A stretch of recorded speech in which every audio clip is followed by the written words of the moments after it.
nem o próprio, como você já disse no seu canal, nem os jornais de Kiev escondem. Pelo contrário, eles exaltam que aquilo ali foi uma coisa que teve ali a coordenação da Ucrânia, né? Então, eu queria fazer isso e fazer uma pergunta. Você não acha que o Putin errou nessa estratégia de.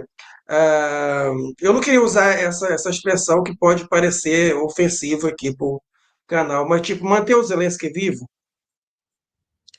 Você não É, acha que deveria ter aquele ataque, tipo, vamos dizer, não parecido com o que os Estados Unidos fizeram no Iraque, né? Mas, ou na Líbia, de destruir o país inteiro, mas pelo menos a decapitação do líder. Tipo assim, não iria mostrar para a OTAN. É claro que o Zelensky a gente sabe que é um fantoche, que quem manda é os Estados Unidos. Mas isso não deixaria o exército confuso, o exército ucraniano, de certa forma, confuso, as lideranças confusas, ou, por exemplo, se fizeram isso com o Zelensky, na minha opinião, ficou assim, as pessoas têm um senso de preservação. Qual o presidente que gostaria de assumir e continuar a guerra depois que a Rússia, por exemplo, lançasse um míssil em cima do Zelensky? Qual presidente teria a coragem de ir lá? Não causaria uma certa confusão? Isso também faria a OTAN perceber que a Rússia está falando sério?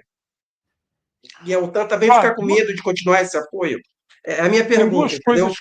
tem duas coisas que você falou aí que são muito interessantes. Primeiro é o seguinte: as forças ucranianas estão lá na Síria há mais de um ano, treinando, ajudando, financiando via OTAN a turma lá na Síria, em resposta à Rússia. Isso nunca foi escondido de ninguém, nem o Zelensky. O Zelensky já falou isso várias vezes. Estamos ajudando a democracia na Síria, e já falou isso várias vezes. Então, eu acho que também é uma falha o governo sírio e o governo russo permitirem que essas tropas ucranianas estejam em território sírio treinando essas tropas. Isso, para mim, é um absurdo. Com satélite e com drone, já era para você ter atacado esses centros de treinamento e ter falado o seguinte: não, o nosso ataque não é a Síria, nem aos sírios. São aos ucranianos que estão na Síria. E a ordem para atacar eles é do presidente Bashar al-Assad, que não quer ucraniano na Síria. Porque Israel fez isso o tempo todo. Israel atacou iranianos que estavam no Líbano e iranianos que estavam na Síria. E iranianos que estavam no Iraque. Em todos os locais onde os iranianos andam, da seara diplomática e militar, andam no Oriente Médio, são alvos de Israel. Os russos não fizeram isso. É curioso você falar isso, porque o Putin é malvado, é fascista, é ditador, mas está abrindo mão de matar o inimigo. Está abrindo mão de matar o inimigo. Então errou que permitiu que eles estivessem em trânsito livre na Síria. E não pode nem dizer que não sabia, porque todo mundo sabia. O próprio Zelensky falou, os militares falaram, todo mundo sabia. E a Rússia é um país que tem uma inteligência que sabe de tudo. Sabe, inclusive, o que a gente está falando agora, não tem a menor dúvida disso. Voltando para a guerra contra a Ucrânia, eu já me perguntei isso várias vezes, por que é que a Rússia não ataca centros de decisão ucraniano? Por que o parlamento ucraniano nunca foi bombardeado? Como é que a sede do governo nunca foi bombardeado? Como é que o Zelensky nunca foi atacado? Como é que nenhum ministro da guerra foi atacado? Como é que altas autoridades militares ucranianas, que são responsáveis, não pela guerra, inclusive por ataques terroristas dentro da Rússia, dentro de Lugansk e Donetsk, não foram alvo de ataque? Então, eu acho que é um recado ruim. Em português, a gente poderia dizer que é um polianismo do governo russo de evitar ser chamado de violento, de muito violento, achando que pode haver, por parte da OTAN, alguma concessão numa negociação. Eu acho que isso é um equívoco tremendo do Kremlin, achar que pode dourar a pílula. A propaganda, a campanha de calúnia, de defamação do presidente Putin não vai ser maior nem menor se ele matar o Zelensky. Nem maior nem menor. E já era para isso ter acontecido. Entendeu?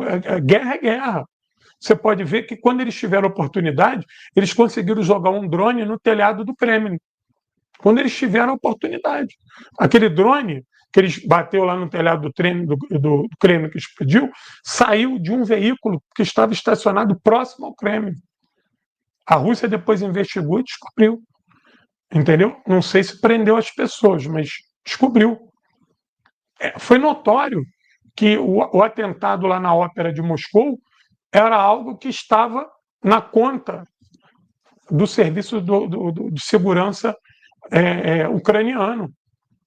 Porra, não houve cento e tantos civis russos mortos lá, né? E aí, como é que ficou essa parada? Então, eu acho que a Rússia falha em permitir que, inclusive, vejam, essas autoridades da OTAN frequentemente estão em Kiev e não são alvo de nada, tem trânsito livre. São pessoas que vão lá vender arma, entregar informação, dizer aonde que eles têm que atacar.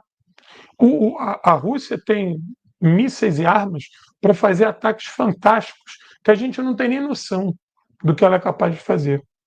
A missilística russa hoje ela é grande, ela é precisa, ela é veloz e ela é potente. Então, ela já poderia ter disparado meia dúzia dessas pirocas flamejantes em locais de poder. Se a Rússia, a hora que o parlamento fecha, na hora que saem todos os deputados, se a Rússia destruísse o parlamento ucraniano, botasse ele abaixo, sem ninguém dentro, falasse dava esse aviso, se vocês não se reunirem e acabar com a guerra e não torcer, provavelmente eu vou destruir quando vocês estiverem dentro. Duvido. Só que aí você vê que a situação em Kiev hoje é muito difícil.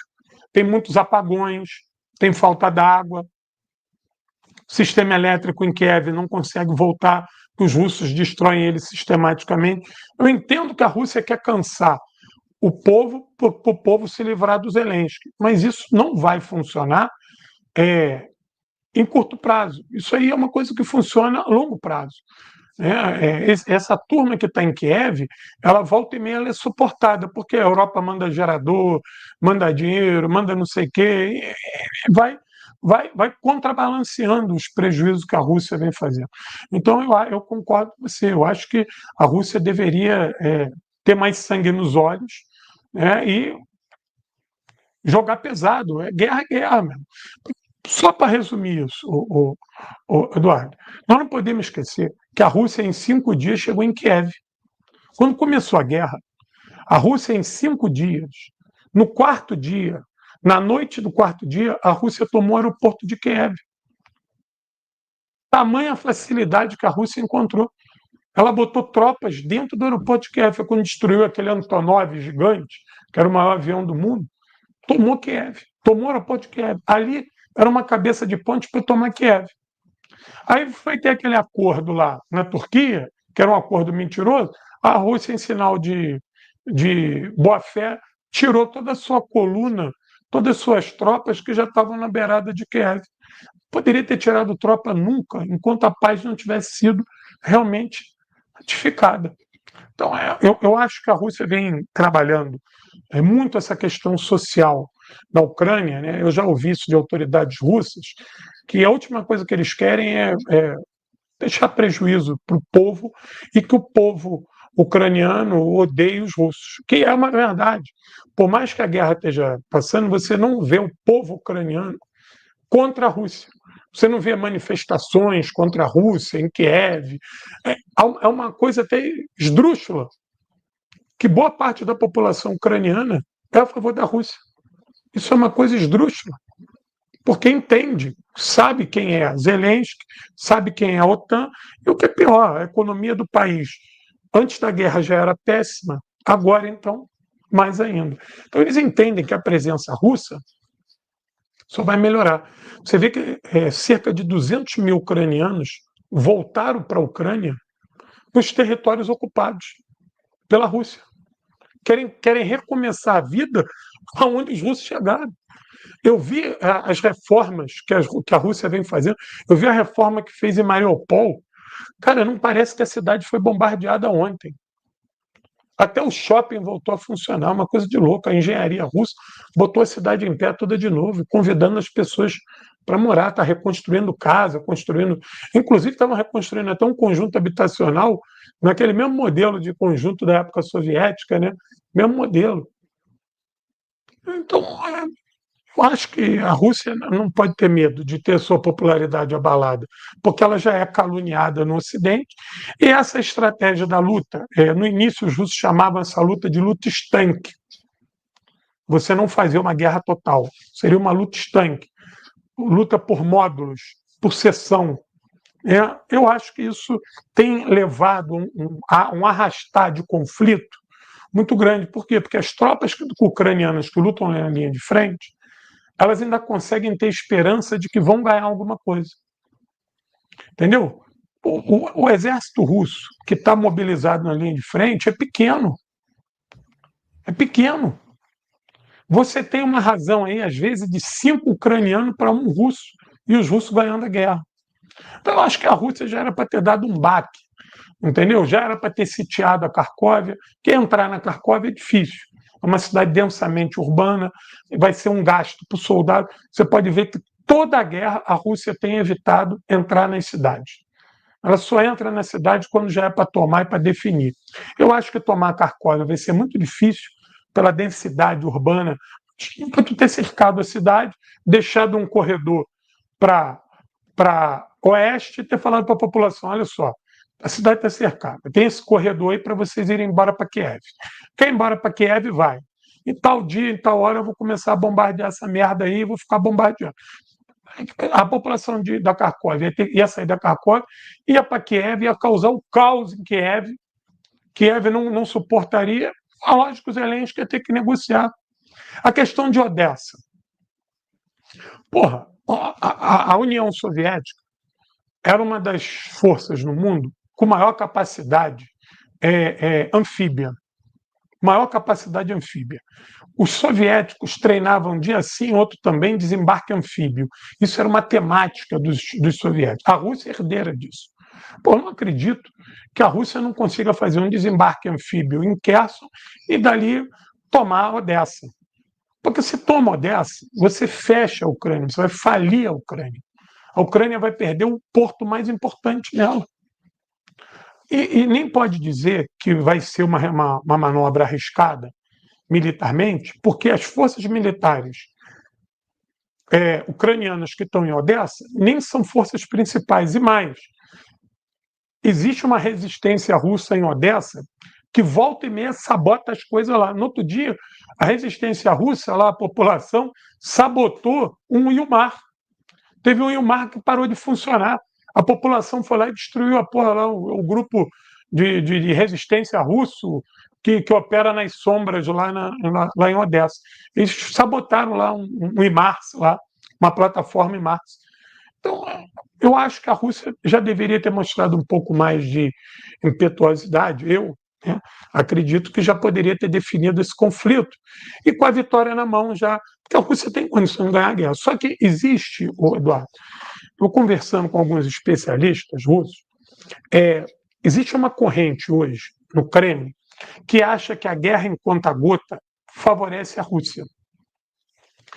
De ficar ali desgastando a Ucrânia, desgastando a OTAN, levando a contradições na Europa. E, por exemplo, a Rússia trabalhou a vida toda, para o conflito se estender até após a eleição, porque a Rússia apostava numa vitória do Trump.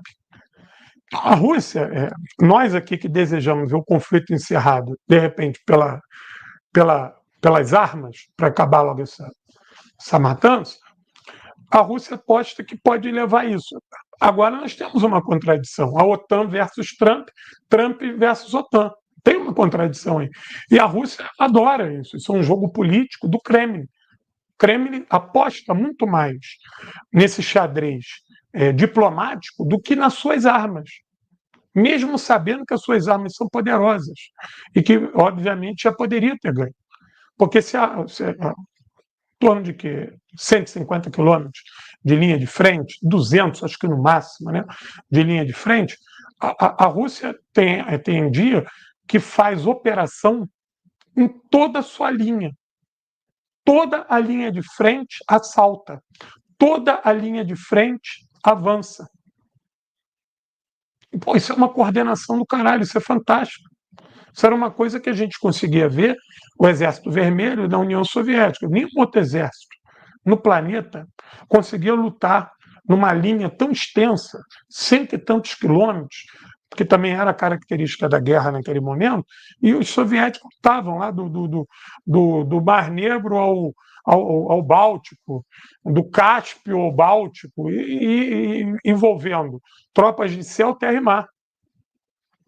E a questão desses rios, né, Dniepro, Volga, os soviéticos treinaram assaltar esses rios, Vístula, Orda, Neisse e mais. Depois da guerra, os soviéticos fizeram, todos os tanques soviéticos tinham que ser anfíbios, para acabar com essa lenga-lenga de balsa. Não precisa de balsa. Balsa é o caralho, o tanque vai entrar e vai embora. Balsa vai carregar caminhão. Eu lembro daqueles T-72 que tinha aquele snorkel gigante. O snorkel era para a torre estar ativa ali, cara. Tu ia respirando ali e o tanque poderia ir embora, dentro d'água. Era uma coisa fantástica isso. Então, os russos são herdeiros disso, dessa manobra. Eles têm essa expertise e até melhoraram isso. Né? Preferem não usar. A quantidade de tropas que a Rússia tem na linha de frente é ridículo pelo tamanho da luta. Tu quer ver uma coisa que eu não entendo? Para que a Rússia ainda fica cozinhando galo em Kursk? Kursk tinha sido limpa, praticamente. Agora voltou mais 30 mil ucranianos. A Rússia, pelo satélite, viu eles voltando para Kursk. Por que não atacou eles lá na retaguarda, quando eles estavam fazendo a transição? Não. Não seria Fala, para Eduardo. poder justamente atrair eles, para bombardear eles lá e acabar com as Sim, reservas? Pode sim. ser uma estratégia, que eu estou vendo muito isso, né? Que as Eu pessoas. acredito que seja uma estratégia. Só que isso é mais demorado, entendeu, Eduardo? Não, não é mais custoso. Não é mais custoso. Os russos não vão perder mais gente por causa disso. Mas isso é uma coisa que a Rússia definiu. Não, vamos ficar moendo essa guerra aí devagarzinho e deixa. Permite, a Rússia permite vários momentos que o inimigo se mova, que o inimigo troque de lugar, que o inimigo procure posição melhor. Entendeu? É risível isso. Por quê? Porque a definição política da estratégia russa, existe essa linha no Kremlin hoje é majoritária. O homem, o senhor da guerra, quem é contra isso é o Medvedev. O Medvedev é o homem que, se fosse ele já ia mandar soltar as pirocas flamejantes, passa com o trator por cima. Ele é dessa linha, entendeu? Mas o Putin e a turma dele aí são uma questão mais estratégica. Eles entendem que a vitória não tem que ser só no campo de batalha, ela tem que ser diplomática e política. Só que o centro de decisão da Ucrânia não é na Ucrânia. A leitura que a Rússia faz é: nós não temos que derrotar a Ucrânia na Ucrânia, nós temos que derrotar a Ucrânia em Bruxelas e Washington. E para você derrotar em Bruxelas e Washington, você precisa que a guerra continue gerando as contradições na sociedade ucraniana e no meio político estadunidense e europeu. Nos Estados Unidos, a Rússia ganhou, porque foi o apoio intrínseco dos democratas à guerra, tanto na Ucrânia quanto na Palestina, que fez com que não votasse no Biden, tivesse raiva do Biden. Fala, Eduardo. Eu tenho outra teoria. Tenho não, que eu vi isso dito em outros canais, né? Mas uma coisa interessante eu queria perguntar para você: a Rússia está lucrando muito com essa guerra? Porque pode ser isso também. Porque lembrando, essa guerra foi feita para tentar falir a Rússia. A Europa tentar falir a Rússia. Aconteceu exatamente o contrário, né? E agora a Rússia ali tá com as suas tá com as suas empresas militares ativas, né? Reativou muitas empresas militares e isso gera um aquecimento da economia. Ela manda trabalhar, gera mais emprego para os trabalhadores dessa indústria da guerra. Ou seja, ela começa a fazer aquilo que os Estados Unidos fazem ao longo de toda a existência, praticamente, né? Desde que se tornaram império, os Estados Unidos fazem isso usando a guerra para movimentar a economia. A Rússia está fazendo isso de uma maneira mais extensa agora, já que a Rússia não costuma fazer muitas guerras, pelo menos depois da Guerra Fria, não costumou fazer muitas guerras ao redor do mundo. Então, pode ter também esse fator econômico. Vamos continuar com essa guerra assim para a gente movimentar nossas indústrias até o quanto seja possível para a gente continuar movimentando a nossa economia e assim não sentir os efeitos das sanções. Seria isso? Poderia Ah, ser isso também? eu acho que não, pelo seguinte, por mais que a Rússia não tenha sentido na sua economia as sanções, a guerra ela é um fardo, ela é cara. Por quê? Porque a Rússia não tem dólar. A Rússia não tem dólar. Ela vai fabricar todo o material de guerra dela é material nacional. Os Estados Unidos, quando faz da guerra um negócio, ela está botando o privado para vender arma para o governo, o privado vende arma para o governo, e aí essa ciranda louca do capitalismo ativa aquela sociedade de consumo. Mas a maioria acho que todas as empresas bélicas russas são, de novo, estatais. Ou tem algumas que até é capital misto, mas é majoritariamente estatais. Então, eu não sei se nessa relação público-público tem um lucro tão grande quanto tem para os Estados Unidos o privado, o público pagando ao privado. Entendeu? Não sei se existe essa lucratividade. E o fato dos Estados Unidos ter dólar também é mais fácil. Agora, a guerra trouxe coisas positivas para a Rússia. Talvez parte dessa continuação da guerra seja isso. Primeiro, há toda uma unidade em cima do presidente Putin. Segundo, que a economia russa, eles fizeram a substituição de várias importações. Eles passaram a produzir eles um bando de coisa. Né? E a presença do capital russo cresceu na área pós-soviética, na África, na América Latina, e as empresas públicas russas também. Elas passaram a assumir um papel estratégico fora das suas fronteiras, coisa que antes estava muito ligado às fronteiras russas e ali aqueles países fronteiriços do espaço pós-soviético. Nesse sentido, há lucratividade, a Rússia lucrou com isso, mas não financeiramente. Eu acho que essa guerra deve ficar ali na casa do empate. Eu não sei se, como você citou o exemplo dos Estados Unidos, que eles engordam com a guerra, né?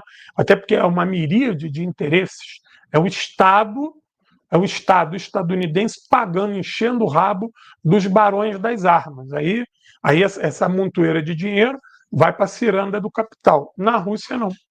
Você não tem o privado lucrando com as armas, porque as armas são públicas. Agora, houve sim a modernização do arsenal russo, o maior número de empregados. Internamente, há uma aquecida na economia.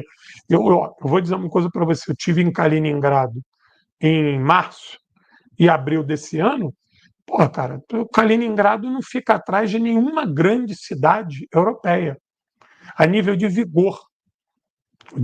E o que eu vi? As coisas são bem baratas, entendeu? Em Kaliningrado, o poder de compra do rublo é alto. O poder de compra do rublo é alto. Eu passei lá em Kaliningrado, fomos em restaurante, e a gente estava meio receoso de onde comer, porque tinha pouco dinheiro. Aí a gente descobriu que o dinheiro nos permitia, o dinheiro russo, que lá não aceita dólar nem euro. Esquece isso. Por pouco, eu e o Guilherme não dormimos na rua, porque não aceita cartão de crédito de nenhuma das bandeiras nossas, está tudo cancelado lá. Nós só tínhamos dólar e euro, e a gente teve que pedir, pelo amor de Deus, o cara dar um quarto para a gente dormir. O cara não queria alugar, porque a gente não tinha rublo. Entendeu? Então, vê que o avanço que eles conseguiram, não tem nem a moeda dos caras transita ali. E eu vi uma Kaliningrado pungente. Nós fomos num restaurante que era num shopping fera, na Praça da Vitória, e a gente falou assim, pô, vamos só ver o preço para ver se dá. Mas a gente já foi sabendo que não ia dar para sentar no restaurante. Quando a gente viu o preço da coisa, porra, mano, a gente tem que estar fazendo a conta errada. A gente perguntava várias vezes para o cara se era isso, se a conta era essa mesmo, porque foi algo extremamente barato. A gente, um restaurante de luxo, comemos carne, tomamos cerveja artesanal, fizemos o diabo. Ficamos horas comendo. No final, a conta deu R$ 120 para 2 pessoas. Eu paguei 120, o Guilherme pagou 120. Porra, como é que pode isso? Então, eles conseguiram, inclusive, produzir uma sociedade que, na área de serviços e esses bens de consumo, tem um preço até relativamente bom para a sua população. Então, a guerra trouxe isso, né, uma virada na sua economia. Agora, não sei se é lucrativo como os americanos fazem, de transformar a guerra numa máquina de dinheiro.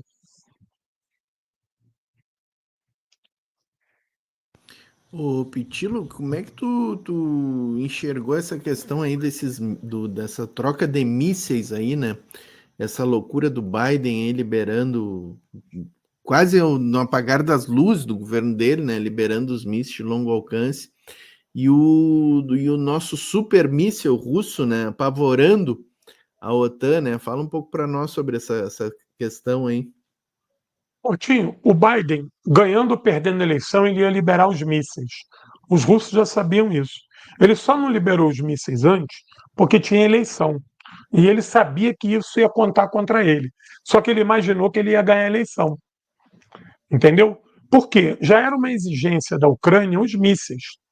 Só que esses mísseis, na mão da Ucrânia, isso é uma firola. Por quê? Esses mísseis são muito caros. Muito caros. Para você entregar isso tudo para a Ucrânia vai lançar esses mísseis, não vai ter jeito. Ganha para ganhar, vai lançar. Só que as contramedidas russas são de alto grau. A Ucrânia jogou mísseis agora na Rússia para testar o tamanho da resposta russa. E eles viram que a resposta russa é grande. Num local onde eles mandaram 8 mísseis, 7 foi derrubado e um chegou avariado. Então eles já perceberam, eles vão soltar mais aí. Eles estão tateando a defesa russa para saber aonde que tem um corredor, onde que eles podem, de repente, lançar 10, 15, 20 mísseis desses e produzir um apavoro. Aonde eles têm mandado, que é onde interessa a eles, os russos botaram ali uma contramedida importante. Esses mísseis, pela posição que eles têm, não chegam em Moscou. Então a Rússia, sim, os vê como uma ameaça, mas não como estratégico. Mesmo que esses mísseis possam chegar a Moscou, as defesas russas vão agir. Então esse ataque ele vai ser muito pontual a Moscou. Agora, o que adianta você ter um míssil desse? Porque esse míssil ele não é uma arma tática. Em tese, ele é uma arma estratégica. Você vai usar ele para conseguir depois um outro objetivo.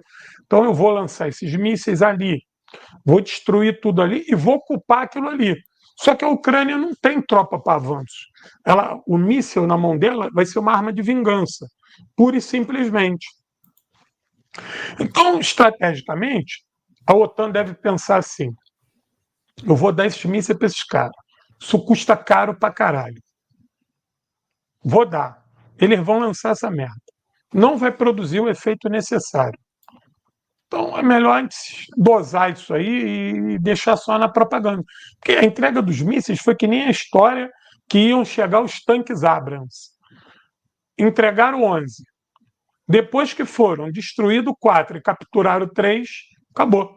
A ordem do governo americano foi tirar todos os tanques Abrams da linha de frente. Recolhe. Porra, não dá. A gente manda 11, já tem 7 destruídos, para. Agora a história do F-16. Né? Eu ia entregar aí o avião F-16. Um foi destruído no chão. Não deu nem tempo de levantar. Então, entendeu? Essas armas, elas começam a contar quando você tem tropa para seguir, tropa no terreno. Porque você vai ter a vitória estratégica, destruir todo o exército do Portinho ali, A guerra é que nem na política, não tem espaço vazio, tem espaço a ser ocupado. Se eu tirei a tua tropa dali, eu tenho que ocupar. Se eu não ocupar, tu volta. A tua retaguarda vai ocupar aquilo ali. E o Zelensky, ele não tem condição de avançar sobre a linha russa nenhuma. Da onde que ele vai tirar a tropa para avançar? Fala, Eduardo. É engraçado, né? Porque a gente vê canais ucranianos aqui no YouTube, né, dizendo sei lá, que a Ucrânia já ocupou a Crimeia 5 vezes, né? Tá perto de estar chegando lá na Crimeia. Eu queria fazer uma pergunta que eu já fiz a pergunta para você, mas é uma pergunta realmente incisiva, né? Alguma vez, durante todo o período da guerra, chegou a mínima possibilidade da Ucrânia vencer a Rússia? Nunca. Até porque se tivesse a possibilidade da Ucrânia vencer a Rússia não entraria em guerra contra a Ucrânia, né? A última coisa que ela iria fazer era entrar em guerra com quem ela poderia derrotar ela. É óbvio que não. Olha, nós temos algumas ressalvas que é preciso dizer. O exército ucraniano, antes da guerra, era um dos exércitos mais poderosos da Europa e do mundo, a nível de tropa, de equipamento, de tecnologia, era um exército grandioso. Porém, esse exército grandioso ucraniano, ele foi destruído no primeiro ano de guerra, completamente. No primeiro ano de guerra, a Ucrânia perdeu a sua capacidade aérea, perdeu toda a sua capacidade de transição, ou seja, ela não consegue fazer aquela transição retaguarda, vanguarda, rapidamente, ela não consegue mover tropas. E outra coisa, ela perdeu a sua mobilidade no campo de batalha, porque ela não tem aviões para proteger. E chega lá no campo de batalha, ela não tem mais tanques, nem blindados, não tem cavalaria blindada, ela depende do fornecimento europeu, e o fornecimento europeu é uma miríade de armas. Então você não tem nem a uniformização do teu exército. Cada hora tu recebe um veículo diferente, com uma instrução diferente, com uma pegada diferente. Então você fica... a tua linha de frente ela é caótica. A tua linha de frente na Ucrânia ela é caótica. O problema também é o seguinte: esse exército ucraniano, ele perdeu, ele acabou com toda a herança soviética. Esse exército ucraniano é um exército da OTAN, treinado e equipado por coisas da OTAN. Então, a doutrina deles é uma doutrina OTAN. Eles não têm a capacidade de fazer essa luta que a Rússia faz de pequenas unidades, de grupos de assalto, de patrulhas ativas. Eles não têm isso. Perderam isso. E os russos, no primeiro ano, não só destruíram a força aérea e a força de tanques, como as principais linhas defensivas ucranianas foram rompidas. E aí qual foi a estratégia ucraniana? Ocupar grandes cidades e ficar travando luta de dentro dessas cidades. Primeiro um perímetro maior, depois um perímetro menor, depois a luta é dentro da cidade. Os russos não entram, castigam a cidade com morteiro, com obus, com míssil, e vai castigando aí, começa a atacar a retaguarda também. A missilística russa permite que você ataque rota de suprimento. Então, daqui a pouco, tu está dentro daquela cidade, os suprimentos estão faltando, tu não consegue ser abastecido, e daqui a pouco o russo está na porta da cidade. E tu, para não ser cercado dentro da cidade, tu recua para outra. Então a Ucrânia hoje vive disso, de recuos de cidade em cidade. Quando a gente pega, quando eu falo disso no meu canal, eu costumo abrir o mapa do Google Earth e fico mostrando, ó, aqui é um perímetro aqui na cidade, perímetro urbano, estão lutando aqui. Porque a ideia do ucraniano sempre foi, essa era a doutrina da OTAN. Numa invasão russa, nós vamos lutar com os russos dentro das cidades. Por quê? Vai neutralizar os tanques russos e você não vai sofrer o bombardeio russo, porque as linhas de frente vão estar coladas. Está sujeito o avião a atacar sua própria linha. Então a gente vai transformar as nossas cidades em grandes bunkers. Era a tese da OTAN. Berlim vai ser inexpugnável e por aí vai. E tinha todo um plano de defesa estática. E, em tese, a Ucrânia repete isso, porque hoje os especialistas que alimentam o exército ucraniano são especialistas da OTAN. E me admirou que aqueles velhos generais da época soviética já não estejam nenhum deles mais ativo. Já não tem mais nada. Você vê que esse exército ucraniano ele não mostra a mínima intimidade no combate. Mostra. É um exército também de mercenários, né, que se diga, é difícil você trabalhar com mercenários. Mercenário funciona só quando está avançando, só quando está ganhando. Mercenário não consegue trabalhar com derrota, com recuo. O mercenário é o cara que adora lutar uma guerra onde ele corre, onde ele avança e vai ganhando, vai pulando de casa em casa, de rua em rua, ele está avançando, porque aí é a glória dele. Mas quando ele tem que ficar estático e recuar, o exército mercenário não funciona. Esse exército ucraniano nunca teve para ganhar, Eduardo, nunca, nem perto do que entenda de vitória. Entendi. Eduardo? Aí você falou dos mercenários. Pode falar. Não, pode perguntar primeiro.